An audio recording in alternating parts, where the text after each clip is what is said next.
আসসালামু আলাইকুম সবাইকে। বিচারপতি এবিএম খায়রুল হক আজকে গ্রেফতার হয়েছে। তো এই লোকটা বিএনপি এবং বাংলাদেশের দুরবস্থার জন্য চরমভাবে দায়ী। খালেদা জিয়াকে এই লোকটাই বাড়ি থেকে বের করছে। এই লোকের রায়েই খালেদা জিয়াকে বাড়ি থেকে ক্যান্টনমেন্ট থেকে বের করা হয়েছে।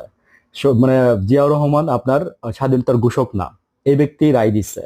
তারপর হচ্ছে আপনার আহ তত্ত্বাবধায়ক সরকার যে বাদ, সবচেয়ে বড় বিষয় হচ্ছে এটা, এই ব্যক্তির রায়ে তত্ত্বাবধায়ক সরকার বাদ হয়েছে, বুঝছেন? তো মানে ওকে প্রচন্ড পরিমাণে ভাবে ঘৃণা করেন বাংলাদেশের মানুষ, ঠিক আছে? আজকে এই লোকটার জন্য আজকে বাংলাদেশের মানুষ আজকে এইভাবে আজকে মানে এই অবস্থায় পরিণত হয়েছে। আমি বলবো একতরফা ভাবে যে এই লোকটার জন্য।